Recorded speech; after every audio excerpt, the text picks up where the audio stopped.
Michael Swickard here. Welcome to Enchanting People of New Mexico. These podcasts are sponsored by the Fresh Chili Company in Las Cruces, New Mexico. Our award-winning Hatch Green and Red Chili is brought straight to you from locally owned farms in Hatch, New Mexico. And as you know, that's the chili capital of the world. Hit subscribe to automatically get these podcasts. I want to tell you about someone who had an enormous impact upon New Mexico, specifically New Mexico agriculture. So much so that the agriculture building on the campus of New Mexico State University, it has his name. It's Thomas Hall, named for Dr. Gerald W. Thomas, the 17th NMSU president, and it turns out the second longest serving president at NMSU. This podcast is both historical and a bit personal since I knew Dr. Thomas and his family. His very talented son David is a great historian and has written many books. Even better, the ability to publish books by his son David allowed him to help his father, Dr. Gerald Thomas, to publish 3 books about his service in World War II, along with his biography about amazing stories as he was raised, and then also a great dialogue about how you manage institutions of learning. I first met Dr. Thomas when he was interviewing to be president of NMSU in 1970. I was a member of the Student Senate and was very impressed with him. I was not a fan at that time of the then current NMSU president, Roger Corbett. I've since revised my opinion and put Corbett in the top 5 of the best NMSU presidents of all time. Now, also there and a little above Corbett is Dr. Thomas. There's an old saying that occasionally you may need a lawyer, occasionally a doctor, occasionally an engineer, but you need agriculture, such as farming and ranching. You need it 3 times a day, and those times are breakfast, lunch, and dinner. I could recount all the interesting facts about Thomas if I had a couple of weeks and spoke without stopping. No, I got to eat some green chilies too at some point. So I'm going to give you the high points, and I'm going to tell you how you can learn more about him if you want to. Gerald Thomas was born July 3rd, 1919, in a log house in Idaho. He was one of 6 sons. He was the second oldest. His local school only went to the 11th grade. So he either had to drop out or he had to go somewhere else. He and the family moved to Pasadena, California for his senior year, and he also got a couple of years in the community college. Now, while at John Muir High School and at the Pasadena Community College, Gerald Thomas was the equipment manager of a baseball team. Now, why is that important? Because it included the baseball great Jackie Robinson. That was interesting. He would talk about that at times. He was at that time a member of the Reserve Officer Training Corps, ROTC, which is the reason that when World War II broke out, he enlisted immediately. Gerald Thomas got his Bachelor of Science degree in the field of forestry in February 1941 from the University of Idaho. That's located Moscow, Idaho. He was working near Yellowstone National Park when the Japanese attacked Pearl Harbor, Hawaii, and America entered the Second World War. When he heard about it, which was 2 days later, he was out in the brush and didn't hear that day. He hitchhiked to California and enlisted in the Navy Aviation Corps. February 5th, 1942 was when he was accepted. He has an interesting book, and I do recommend this, Torpedo Squadron 4, A Cockpit View of World War II. It's a great book. The book details his service as a torpedo bomber pilot, which was pretty extensive, over 2.5 years of combat in both the Atlantic Theater of Operations and the Pacific Theater of Operations. In clear, obviously unvarnished descriptions, you can see what life was like on an aircraft carrier in combat operations. He did keep a diary, which helped him remember all of this. Gerald Thomas served on several aircraft carriers, the USS Ranger in the Atlantic And then in the Pacific, he was on the USS Bunker Hill and the USS Essex. For his time in service at the end of the war, he was awarded 3 Distinguished Flying Crosses, 2 Air Medals, and 2 Presidential Unit Citations for his actions in combat. Some of his fellow flyers were reactivated at the start of the Korean War, but he was in college at that time, and they allowed him to continue to get his Master's of Science degree in Wildlife Management. He was at Texas A&M in College Station, Texas, and then in 1954 he got his PhD in the same place in Texas A&M, and it was in what they called range management. Now, what's interesting about Gerald Thomas is throughout his professional career, there were some themes such as dry land management. It fit perfectly here and at Texas Tech, where he got a job. He was moved up to the Dean of Agriculture Department and served there for a number of years. At one time, he was selected to be second command of the university, but at his own request, he returned to the dean's office. He felt that was much more important. That brings us to when I first met then Dean of Agriculture Thomas from Texas Tech. He applied for the president of the NMSU opening, and I was a member of the Associated Student Senate, and therefore I watched the interviews of the 5 people. And I have to tell you that I was a little concerned because I saw pure gold with Gerald Thomas, but I wasn't sure everybody else did. The current president of the university at that time was Roger Corbett. He was in his 15th and final year as president. At the time, we had clashed several times. First off, there wasn't a good gate in my mouth, so I said what I thought, and he was quite authoritarian when dealing with students. Now, Dr. Corbett made many very beneficial changes to the institution, including changing in 1960 the name.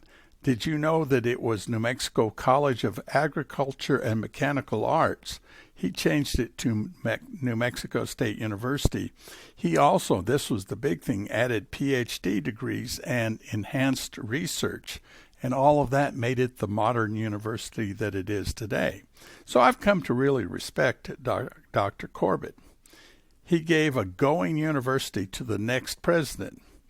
And again, I was concerned when I was watching this because, and I don't remember the names, it seemed like the person I liked the very best, Dr. Thomas, was not the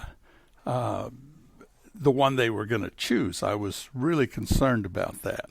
But I really have to say I was so surprised, so very surprised, because I was amazed and gratified when the announcement was made, because Dr. Thomas was certainly the one that I thought was the best. And for the next 50 years, I interacted with Gerald Thomas, 40 some odd years, and had coffee with him many times, especially after the year 2000. And his very talented son, David, screenwriter, historian, author of 8 very carefully researched books. I so enjoyed talking with both of them. Now, he was the second in a row agricultural president, and New Mexico State University really jumped forward because the identity as an agricultural university was the focus to research plants and animals. This was a time of chili research, which really came on with Dr. Roy Nakayama and the introduction of Big Jim chili, which at that time held the Guinness Book of Records for the longest chili pods. Those are perfect for chili rellenos. On a more personal level, he managed by quietly walking around and understanding what the thinking of the various groups on campus centered upon. And that's a great management way. He didn't hold these big meetings and all sit behind, on desks and stuff. He walked around a lot. They'll talk about that. He spent his time listening and not talking all that much. When he did speak, people tended to listen. Much of the research and the people who did research are tied to Dr. Thomas and his management style. He attracted many researchers from all over the world, and many areas of research that to this day have made our area much more commercially viable, such as in chili, pecans, cotton, and alfalfa, along with animals. Only a few of us remember. Now, this is something I'm pretty sure most people wouldn't know about. In 1970, the Journalism and Mass Communications Department at New Mexico State University was trying to get a public television station off the ground. They had one in Albuquerque. They had one in Portales. We wanted one here. There was lots of political pressure in Albuquerque and Portales against a Las Cruces station, since those stations wanted to just put a translator down here from their signal and then absorb the money for themselves. Harvey Jacobs, the chair of the Journalism and Mass Communication Department, sent several of us to meet with Dr. Thomas. It was an interesting meeting, and he just surprised the heck out of me because he was listening to us and we talked about it and we had some handouts. And then he said, "Let's go look at what you have." We got up, we walked from Hadley Hall up to Milton Hall, and he looked at everything we had. He was really interested. He saw the future in Milton Hall for KRWG-TV, which went on the air February of 1972. How do I know? Well, I was the program and production director, unpaid volunteer roles, while we landed a Ford Foundation grant and matching money from the New Mexico legislature for the transmitter and all the extra stuff we would need. When I'm asked about Dr. Gerald Thomas, I always say that he understood the institutional identity of New Mexico State University as a land-grant university, and much like Roger Corbett, the two of them together, one right after the other, gave us 29 years of great leadership. We in New Mexico are much better off because of both of them, and I am grateful for the agricultural leadership that Dr. Gerald Thomas provided.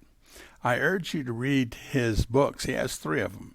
One of them, which is interesting about World War II, Torpedo Squadron 4, a cockpit view of World War II, and it really is. That was published in 2011. Then the one as from my background in education, The Academic Ecosystem, Issues Emerging in a University Environment. He published that in 2012, where he talked a lot about all the things that go into managing a large institution. And then probably my favorite one, A Winding Road to the Land of Enchantment, 2012, which is his really autobiography, talking about how he was born and why he went to Pasadena and the things he did when he was in the military, and then as he was getting his degrees. And it's a very interesting book, and I certainly do find it to be, again, it's one of those things I get stuff out of it and I want to share with people. This is the Enchanting People of New Mexico. These podcasts are sponsored by the Fresh Chili Company in Las Cruces, New Mexico. If you hit subscribe, you can automatically get these podcasts. One thing that happens when people live in Las Cruces is they can come by the Fresh Chili Company's gift shop. We do have one. It's located at 1160 El Paseo Road, Suite D7A in Las Cruces, New Mexico. It's open Monday through Saturday, 10 a.m. to 6 p.m. There's no need for shipping when you live close by. You can come by, you can look at each jar and go, yum. If you are living far enough away that you need to ship, here's a little deal. If you buy 12 jars, we offer free shipping if you live in the lower 48 states. So we're excluding Alaska and Hawaii. Stock up and make sure you always have plenty of that, which makes everyone smile. Hatch Valley red and green chili. And a case of that delicious chili would make a great present for somebody who moved away and still has a taste for Hatch Valley green and red chili. Now we have another offer for you. If you buy 3 jars, we will donate 1 jar of our award-winning Mama's Salsa to a local food bank in New Mexico. It's called Casa de Peregrinos. They provide school lunches and much, much more for those in need in our community. This is Michael Swickard with the Fresh Chili Company, brought to you by the our podcast brought to you by the Fresh Chili Company. Thank you for your time today. We will always have lots of news and stories about New Mexico for you on this podcast. Monday and Friday, regular podcast. Wednesday, we talk about people. If you have something you would like me to talk about, certainly history is one of the things I like to talk about. Chili, oh yes, I like to talk about. You can write to me, Michael at, this all goes together, Fresh Chili Co., no periods there, and then a period.com, Michael at freshchilico.com. Have a great rest of your day. And oh yes, eat plenty of that good Hatch Valley chili. Like I always say, some chili's good and more is better. Bye for now.